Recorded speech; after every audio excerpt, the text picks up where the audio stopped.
ลบอ่า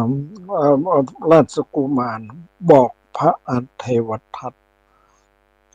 ความปรารถนาของพระองค์สำเร็จแล้วลำดับนั้นพระเทวทัตกล่าวกับพระอ่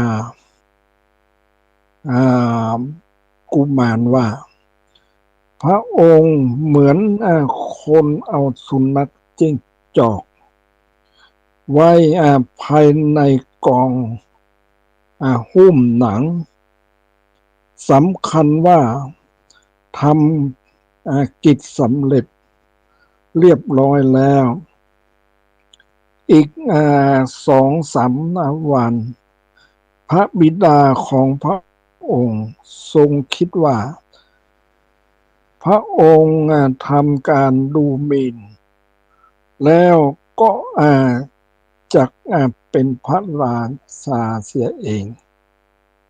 พระกุมารตรัสถามว่าถ้าอย่างนั้นข้าพเจ้าจะทำอย่างไรเล่า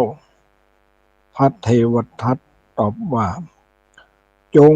ฆ่าชนิดถอนรากเลยพระกุมาร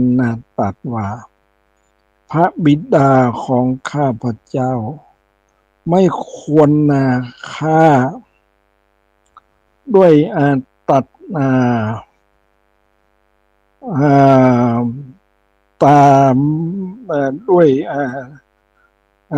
ตัดด้วยสัตตาไม่ใช่หรือพระเทวทัตจึงกล่าวว่าจงฆ่าพระองค์ด้วยการตัดพระกยาหารพระกุมารจึงสั่งให้เอาพระบิดาใส่เข้าในเรือนอบ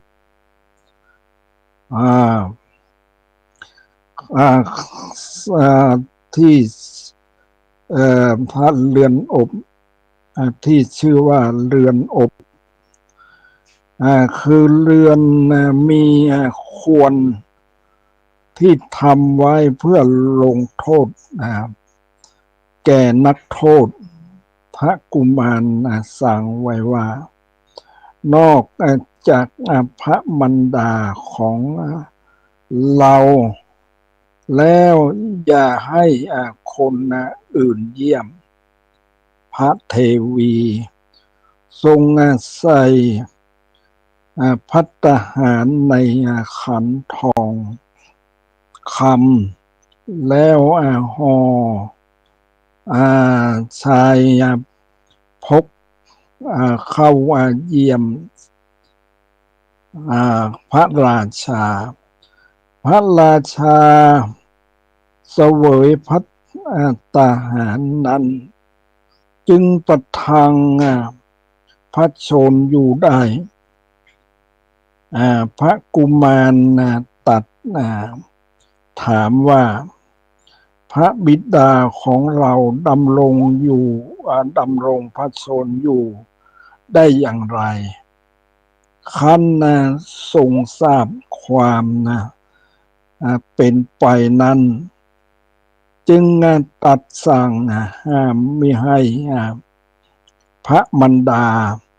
นำสิ่งของใส่ชายพกเข้าเยี่ยม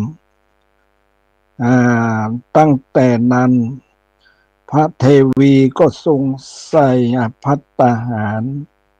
ไว้ในพระโมลีเข้าเยี่ยมพระกุมารทรงทราบแม้ดังนั้นรับสั่งห้ามไม่ให้พระมารดาหมุนพระเมาลีเข้าเยี่ยมหมายก็ว่าคงจะบ่ให้เก้าผมอย่างเข้าเยี่ยมนะลำดับนั้นพระเทวีทรงใส่พัดไว้ในสลองพระบาท ทอพระบาททองปิดดีแล้ว อันนี้เอาใส่ในรองเท้านะฉลองพระบาททองเข้าเยี่ยมพระราชาดำรงพระชนอยู่ด้วยภัตตาหารนั้นพระกุมารตรัสถามอีกว่าพระบิดาดำรงพระชนอยู่ได้อย่างไรข้าทรงทราบความนั้นตัดสั่งห้ามไม่ให้แม้แต่ฉลองพระองค์ฉลองพระบาทเข้าเยี่ยมตั้งแต่นั้นพระเทวีก็ทรงสนานพระวรกายด้วยน้ำหอมแล้วทาพระวรกายด้วยอาหารมีรสอร่อย4 อย่างแล้วทรงโฮมพระภูษาเข้าเยี่ยมพระราชาทรงเลียพระวรกายของพระเทวีประทางพระชนอยู่ได้พระกุมารตรัสถามอีกข้าทรงทราบดังนั้นแล้วจึงตรัสสั่งว่าตั้งแต่นี้ไปห้ามพระมันดาเข้าเยี่ยมต่อแต่นั้นพระเทวีประทับยืนแทบประตูทรงกันแสงค่ำควรว่าข้าแต่พระสวามีพิมพิสารเวลาที่เขาผู้นี้เป็นเด็กพระองค์ก็ไม่ให้โอกาสฆ่าเขาทรงเลี้ยงศัตรูของพระองค์ไว้ด้วยพระองค์เองแท้ๆบัดนี้การเห็นพระองค์ครั้งนี้เป็นครั้งสุดท้ายต่อแต่นี้ไปหม่อมฉันจะไม่ได้เห็นทรงหม่อมฉันจะไม่ได้เห็นพระองค์อีกถ้าโทษของหม่อมฉันมีอยู่ขอได้โปรดพระราชทานอภัยโทษด้วยเถิดพระเจ้าข้าแล้วก็เสด็จกลับตั้งแต่นั้นมาพระราชาก็ไม่มีพระกยาหารดำรงพระชนอยู่ด้วยความสุขประกอบด้วยมรรคผลทรงเป็นพระโสดาบันวงเล็บทรงเป็นพระโสดาบันด้วยวิธีเดินจงกรมพระวรกายของพระองค์ก็เปล่งปลั่งยิ่งขึ้นพระกุมารตรัสถามว่าแน่พระนายพระบิดาของเรายังดำรงพระชนอยู่ได้อย่างไรขันทรงทราบว่ายังดำรงพระชนอยู่ได้ด้วยวิธีเดินจงกรมพระเจ้าข้าสัมภวรกายยังเปล่งปลั่งยิ่งขึ้นอีกจึงทรงพระดำริว่าเราจะตัดมิให้พระบิดาเดินจงกรมได้ในบัดนี้ทรงบังคับช่างกันระบกทั้งหลายพวกท่านจงเอามีดโกนพาพระบาททั้งสองของพระบิดาของเราแล้วเอาน้ำมันผสมเกลือทา แล้วจงย่างด้วยถ่านไม้ตะเคียนซึ่งติดไฟคุไม่มีเปลวเลยแล้วส่งไปพระราชาทอดพระเนตรเห็นพวกช่างกันระบกทรงดำริว่าลูกของเราคงจะมีใครเตือนให้รู้สึกตัวแน่แล้วช่างกันระบกเหล่านี้คงจะมาแต่งหนวดของเราช่างกันระบกเหล่านั้นไปถวาย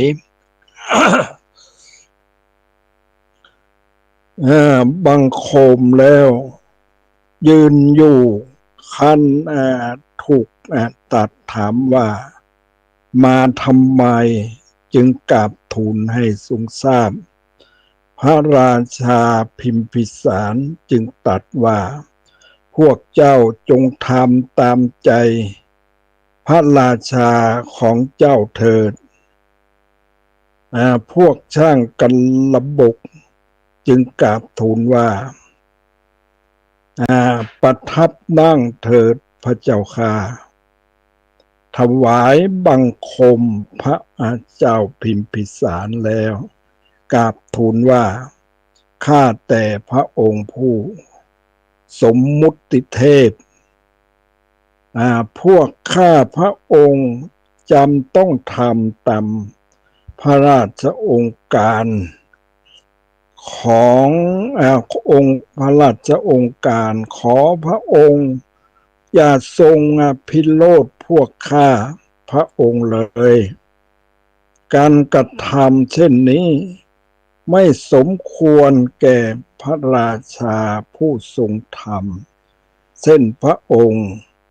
แล้วจับข้อพระบาทด้วยมือซ้ายใช้มือขวาถือมิดโกนพาพื้นพระบาททั้งสองข้างเอาน้ำมันผสมเกลือทาแล้วย่างด้วยถ่านเพิงไม้ตะเคียนที่กำลังคุไม่มีเปลวเลยเล่ากันว่าในอาการก่อนพระราชาพิมพิสารทรงฉลองพระบาทเข้าไปในลานพระเจดีย์และใช้พระบาทที่ไม่ได้สำละเอียบเสื่อโกกที่เขาปูไว้สำหรับนั่งนี่เป็นผลของบาปนั้นพระราชาพิมพิสารทรงเกิดทุกขเวทนาอย่างรุนแรงทรงลำลึกอยู่ว่าอโหพุทโธอโหธัมโมอโหสังโฆเท่านั้นทรงเหี่ยวแห้งไปเหมือนพวงดอกไม้ที่เขาวางไว้ในลานพระเจดีย์บังเกิดเป็นยักษ์ชื่อสาวสนวสภะเป็นผู้รับใช้ของท้าวเวสสวรรณในเทวโลกสันจตุมหาราชิกาและในวันนั้นนั่นเองพระโอรสของพระเจ้าอาซาสตูก็ประสูติหนังสือแจ้งข่าวสองฉบับคือข่าวพระโอรสประสูติฉบับหนึ่งข่าวพระบิดาสวรรคตฉบับหนึ่งมาถึงในขณะเดียวกันพอดี พวกอำมาตย์ปรึกษากันว่าพวกเราจะทูลข่าวพระโอรสประสูติก่อนจึงเอาหนังสือข่าวประสูตินั้นทูลถวายพระอาหัตถ์ของพระเจ้าอาสาทศัตรูความรักลูกเกิดขึ้นแก่พระองค์ในขณะนั้นทันทีท่วมไปทั่วพระวรกายแผ่ไปจดเยื่อในกระดูกในขณะนั้นพระองค์ได้รู้ซึ้งถึงคุณของพระบิดาแม้เมื่อเราเกิดพระบิดาของเราก็คงเกิดความรักอย่างนี้เหมือนกันจึง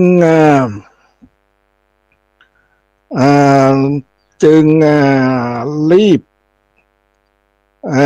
มีรับสั่งว่าแน่พระนายจะไปปล่อยพระบิดาของเราพวกอำมาตย์ทูลว่าพระองค์รับสั่งให้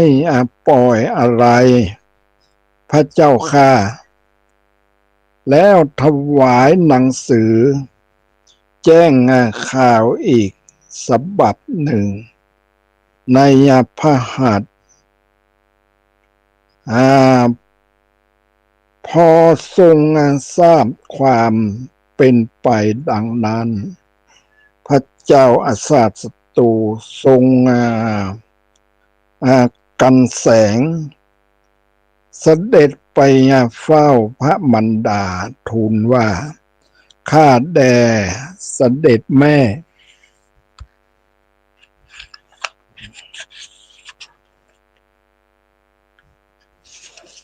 เมื่อหม่อมฉันเกิดพระบิดาของหม่อมฉันเกิดความรักหม่อมฉันหรือไม่พระนางพระนางเวเทหิมีรับสั่งว่าเจ้า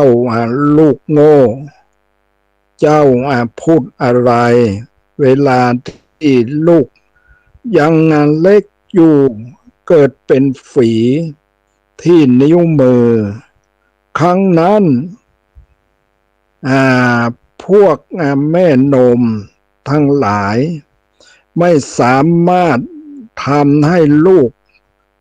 ซึ่งกำลังร้องไห้หยุดร้องไห้จึงพาลูกไปเฝ้า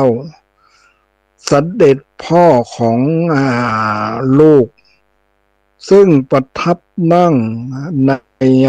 ศาลาตัดสินเสด็จพ่อ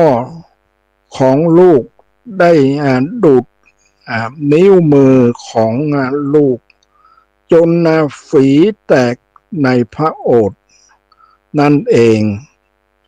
ครั้งนั้นเสด็จพ่อของลูกไม่ได้เสด็จลุกจากที่ประทับ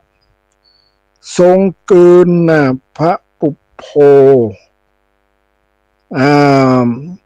ปนพระโลหิตนั้นด้วยความรักลูกเสด็จพ่อของลูกมีความรักลูกถึงป่านนี้พระเจ้าอาสาทศัตรูทรงกันแสงค่ำควรได้ถวาย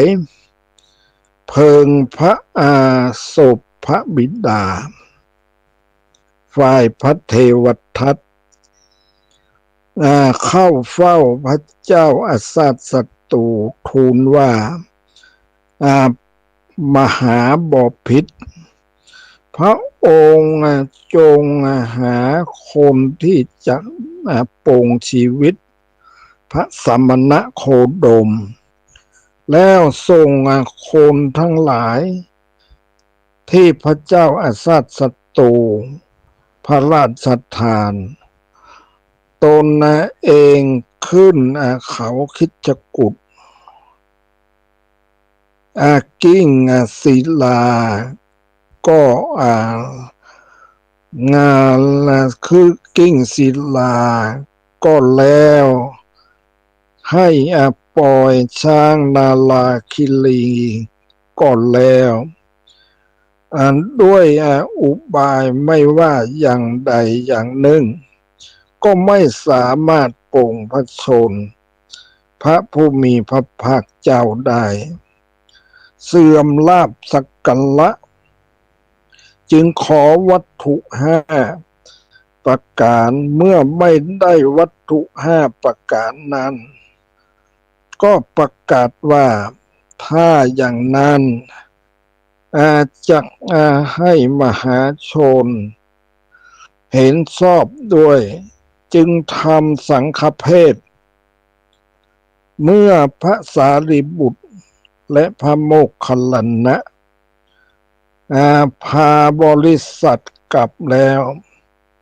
อาเจียนเป็นโลหิตอุ่นๆนอนอยู่บนเตียงคนไข้อยู่9 เดือนเดือดร้อนใจถามว่าเดี๋ยวนี้พระศาสดาประทับอยู่ที่ไหน คันได้รับคำตอบว่าที่พระเชตวันจึงกล่าวว่าพวกท่านจงเอาเตียงหามเราไปเฝ้าพระศาสดาเมื่อเขาหามมาเพราะมิได้กระทำกรรมที่ควร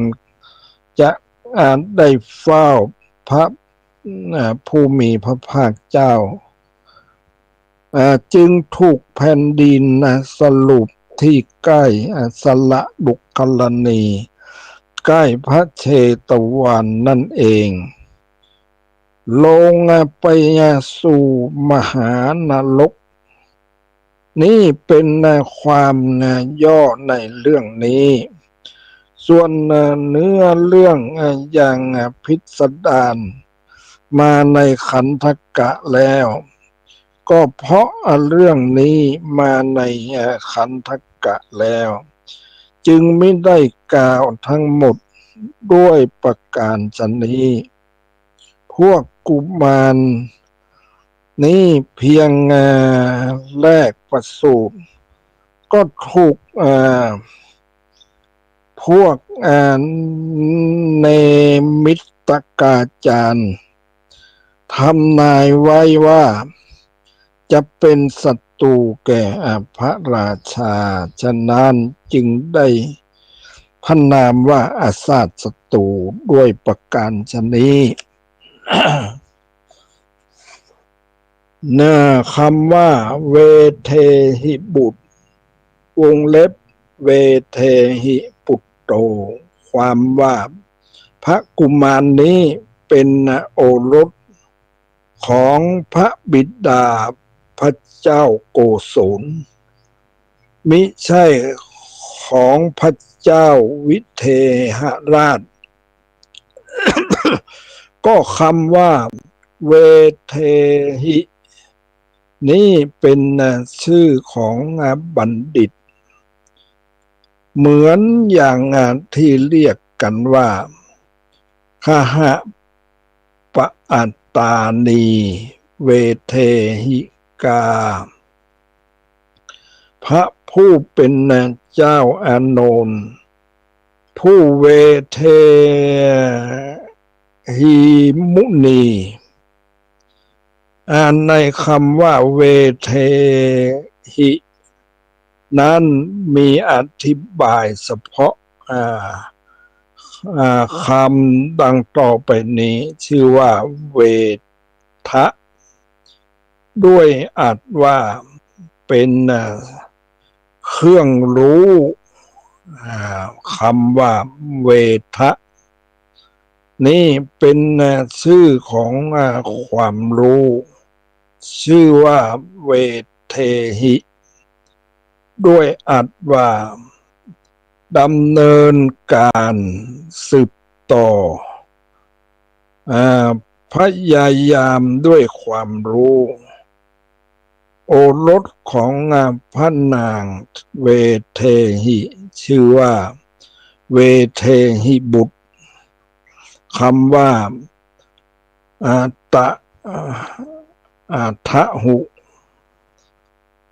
เท่ากับตัดสมิงหุ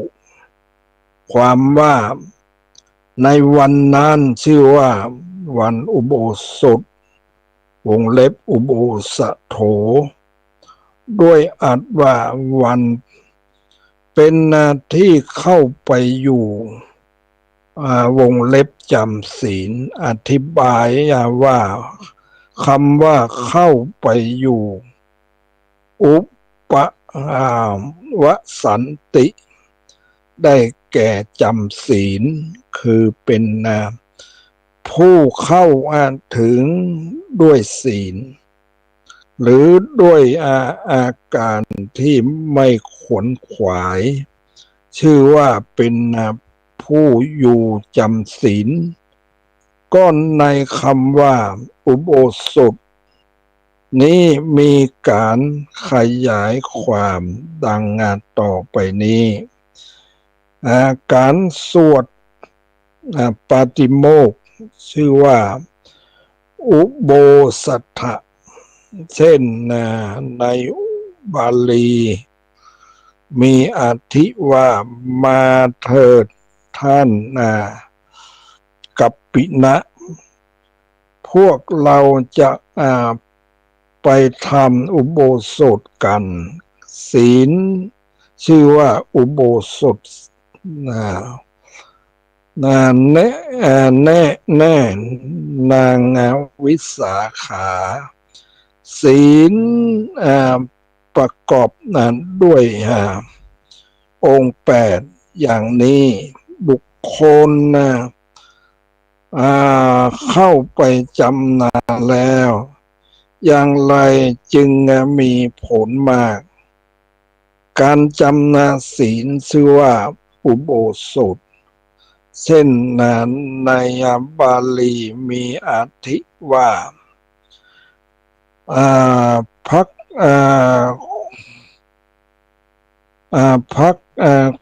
คุพักคุณนั้นเลิกย่อมถึงพร้อมแก่บุคคลผู้หมดจดแล้วทุกเมื่อการจำศีลก็ถึงพร้อมแก่ผู้หมดจดแล้วทุกเมื่อบัญญัติวงเล็บชื่อว่าอุโบสถเช่นในบาลีมีอาทิว่าข้าช้างแก้วในช้างแก้วได้ปรากฏแก่พระเจ้ามหาสุทัศนะเป็นพญาช้างสกุลอุโบสถวันที่พึงจำศีลชื่อว่าอุโบสถะอุโบสถเช่นในบาลีมีอธิว่าทักษิ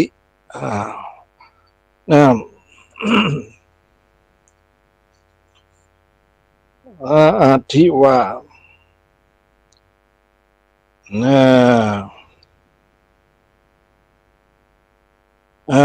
วันที่พึงจำศีลชื่อว่าอุโบสถเช่นในบาลีมีอธิ ว่าภิกษุทั้งหลายเมื่อถึงวันอุโบสถไม่ควรนำไปจากอาวาสที่มีภิกษุครบจำนวนแม้ในที่นี้ก็ประสงค์วันที่พึงจำศีลนั่นแหละก็วันพึงจำศีลนี้นั่นมี3คือวัน8 ค่ำวัน14 ค่ำวัน15 ค่ำเพราะฉะนั้นที่กล่าวในบาลีว่าวัน15 ค่ำก็เพื่อยกวันเพราะเชื่อก็เพื่อยกเว้นวัน8 ค่ำและวัน14 ค่ำทั้ง2 วันฉะนั้นข้าพระเจ้าจึงกล่าวว่าชื่อว่าผู้อุโบสถด้วยอัตว่า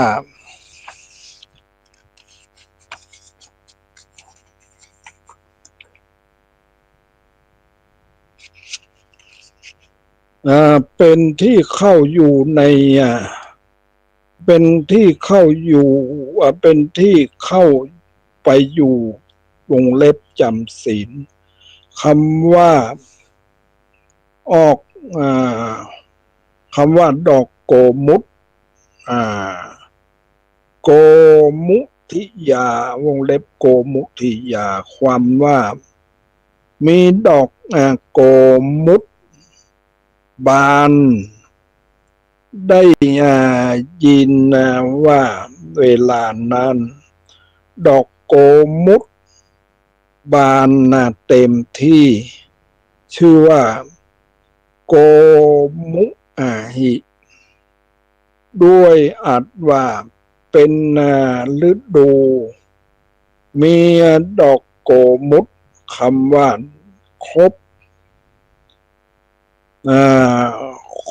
รอบ4 เดือนจะตุมาสินิยา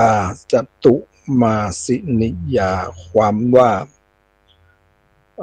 ท้ายเดือน4จริงอยู่วันอุโบสถวันนั้นเป็นวันปลายเดือน4เหตุนั้นจึงชื่อว่าจะตุมาสีแต่ในที่นี้ท่านใช้คำว่าจะตุมาสินีเพราะเหตุที่ว่าวันนั้นพอดีเต็มเดือนเต็มฤดูเต็มปีสมบูรณ์จึงชื่อว่าบุญวงเล็บเต็มศัพท์ว่าผาท่า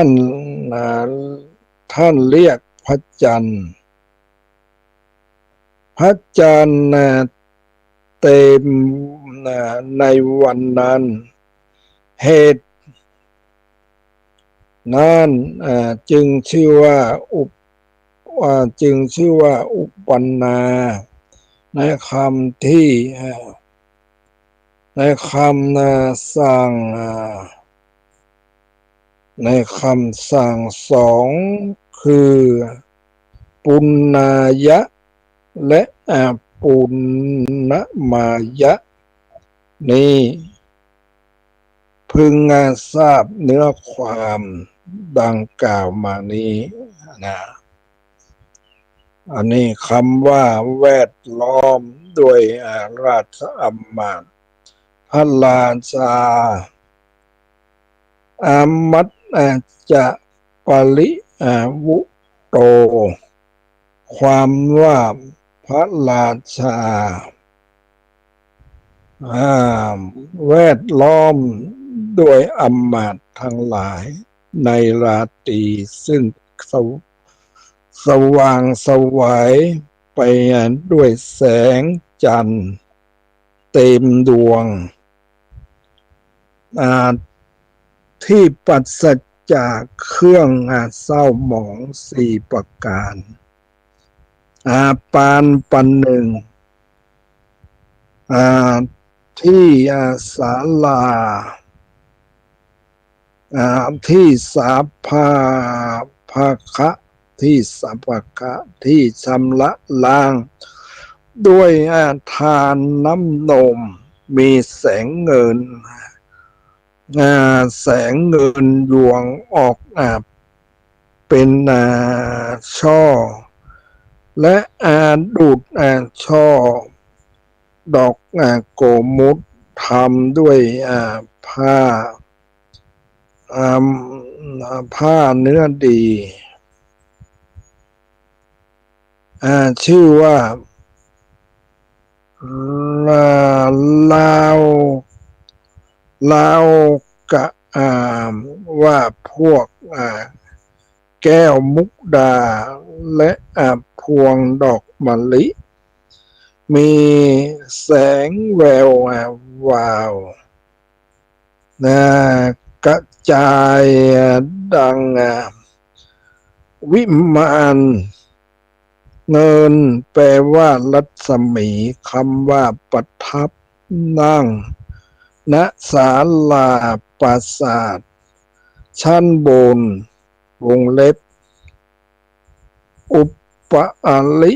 มาอุปลิปาสะอุปลิปาสา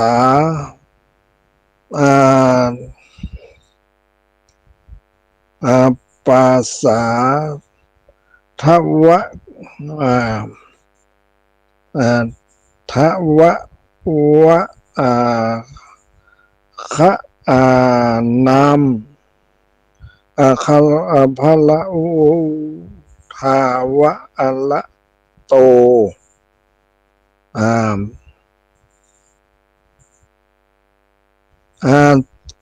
ความว่า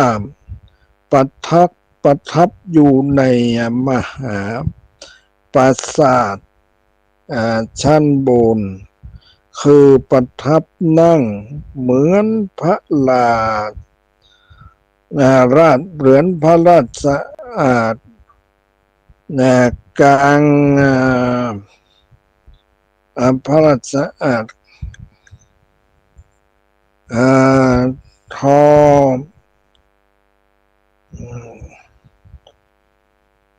วันนี้เรื่องเกี่ยวกับเนี่ยนะเรื่อง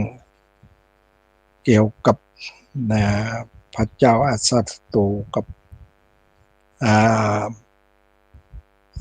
กับพระ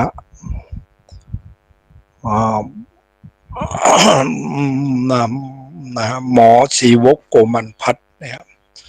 อันนี้เราก็เอามาเรื่องไอ้นี้มาเล่าว่าจะได้พิจารณาเรื่องพระเจ้าอาสัตตูเนี่ย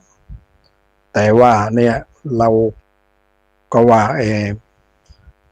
พระพุทธเจ้าเปิ้นก็นั้นอยู่นะเปิ้นก็ได้บอกกับภิกษุทั้งหลายนะว่าถ้าพระเจ้าอาสัตตูเนี่ยบัดได้ปรงพระสูนสิบของพระเจ้าพิมพิสารเสียมหาบพิตรก็จะได้มรรคผลในขณะนั้นอันนี้มาได้ไปทำเนี่ยอนันตริยกรรมเนี่ยก็เป็นกรรมที่จะทำให้เข้าสู่อันนี้ยังเคยเล่าว่าเข้าสู่มรรคผล และนิพพานอันนี้บาง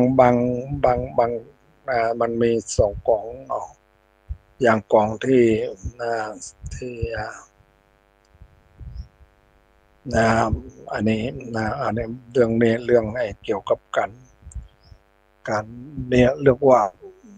เราก็มาศึกษาเรื่องเนี่ยความเป็นอยู่ของพระเจ้าพิมพิสารเนี่ยที่เปิ้นเนี่ยเปิ้นก็มีความนะมีการเดินจงกรมเนี่ยเดินจงกรมแล้วก็อิริยาบถสี่นะยืนเดินนั่งนอนถึงจะไม่ได้รับประทานอาหารแต่ก็ว่าประทังชีวิตมีชีวิตอยู่ได้ร่างกายของพระเจ้าพิมพิสารกันยิ่งจะมีความสดใสขึ้นเนี่ยอันนี้ด้วยการที่ว่าได้เสวยอาหารพระเจ้าพิมพิสารเนี่ยแต่ว่าอันนี้เราเนี่ยคนเราเนี่ยเมื่อเจ็บไข้ได้ป่วยก็ดีนะบางทีก็โรคภัยไข้เจ็บมายังมาแทรกในร่างกายของเราแล้วเราจะทำอย่างไรดีเรื่องเกี่ยวกับโรคภัยไข้เจ็บเนี่ยนะอย่างวันนั้นมีนายยมจากบ้านเวิร์นคัพได้มารับช่วยขับรถไปส่งวัดพระบัตรพาเนี่ยแล้วก็ได้พูดกันไปเรื่องนี่นะเรื่องเกี่ยวกับโรคภัยไข้เจ็บกันโรคทับเส้นโรคอย่างเนี้ยต่างๆเนี่ยเราก็แกก็เคยพูดเหมือนกันแกเคยพูดเรื่องเนี้ยจะทำอย่างไรเนี่ยเรื่องเกี่ยวกับทุกภัยไข้เจ็บเนี่ยบางทีเนี่ยมันคล้ายๆกับเป็นแกเป็นอันนี้คือว่ากระดูกตั้งข้อที่บั้นเอวนี่นะแกว่ามันปวดเหมือนกันแต่เปิ้นก็ไปหาหมอเพื่อจะดูแลรักษาเนี่ยในเมื่อไปแล้วก็อย่างว่านั้นนะมันก็หายมันก็หายนะหายบางทีก็เป็นขึ้นมาแถมอันนี้ยันใดเนี่ยเรื่องเกี่ยวกับโรคภัยไข้เจ็บนั้นคนเรามันแก่มาแล้วมันอายุแก่มาแล้วมันก็ต้องเปลี่ยนไปเสื่อมไปนะเป็นธรรมดาอันนี้เราจะต้องศึกษาด้วยตัวของเราเองอย่างการฝึกฝนประพฤติปฏิบัติธรรมเนี่ยการนั้นเรียกว่าเนี่ยเราจะต้องเนี่ยอิริยาบถของเราเนี่ยจะต้องมีสติคุ้มครองในความเป็นอยู่ของเราเนี่ย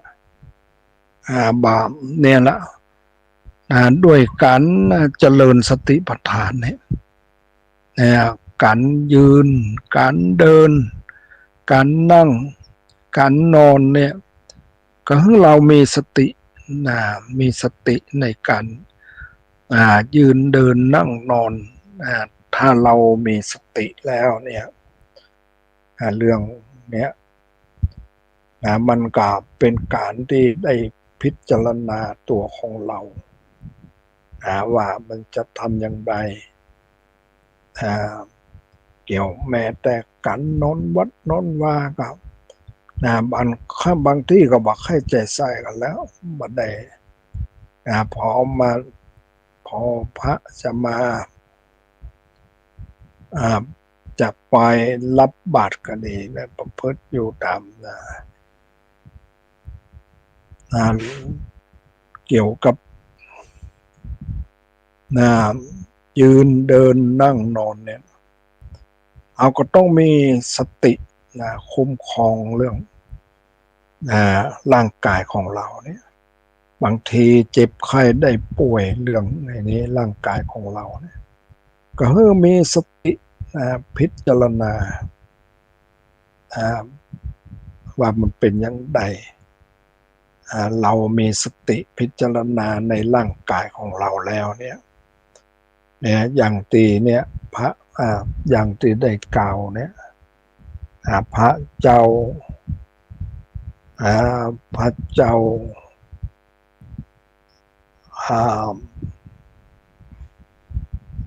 เปิ้นเนี่ยเปิ้นก็น่าเข้าใจในร่างกายของตัวเองเนี่ยอย่างเนี่ยนายแพทย์โกมันพัฒน์เนี่ยเปิ้นก็เจริญคิดว่าคงเจริญสติปัฏฐานนั่นแหละเปิ้นฝึกฝนอบรมแนวเนี่ยเวลาเจ็บไข้ได้ป่วยเราก็จะต้องอาศัยการที่เราเนี่ยฝึกฝนมานี่เนี่ยมันก็จะทำให้บางทีก็ทำให้มีพลังขึ้นได้เรื่องเนี้ยเรามานึกถึงร่างกายของเราเนี่ยว่ามันจะนั้นเป็นที่พึ่งของเราได้อย่างไรถ้าเราเนี่ยตัวเราเนี่ยไม่ได้ฝึกฝนตัวเองกันอิริยาบถสี่ยืนเดินนั่งนอนเนี่ยต้องให้มีการพิจารณาเท่าพิจารณาได้ก็ย่อมจะเป็นประโยชน์แก่เราในภายเป็นประโยชน์แก่เราในปัจจุบันนี้นะในภายภาคหน้าแล้วก็จะเป็นประโยชน์ต่อไปข้างหน้าอันนี้ถามว่าหลวงพ่อคำเนี่ยมาไปตุยกันเนี่ยอันนี้นะเรื่องไปเกี่ยวกับไปดูแลไปอย่างเนี่ยรักษาที่นั่นนะเรื่องนี้มันเราแต่มันถ้าเราบำบัดโดยการเนี่ยเจริญสติปัฏฐานคิดว่ามันก็คงยังเราศึกษาเรื่องพระเจ้าพิมพิสารเนี่ยเพื่อนถูกลูกจะเอาจะทำอย่างใดจึงจะพ้นจากความทุกข์เนี่ยบ่ว่าจะเป็นอาหารการกินนะเมื่อคำ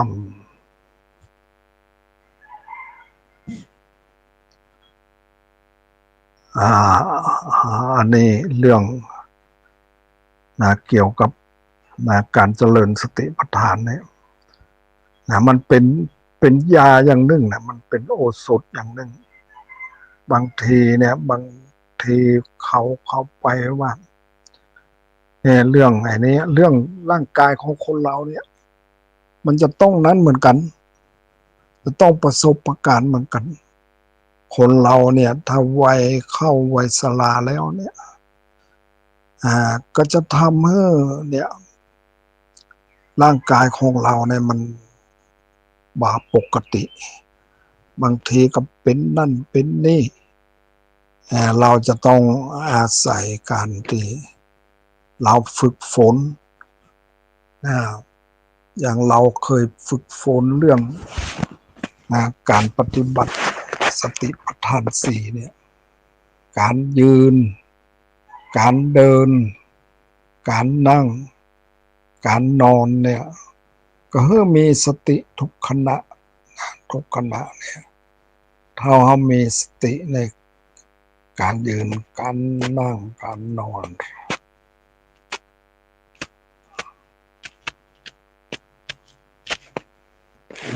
วันนี้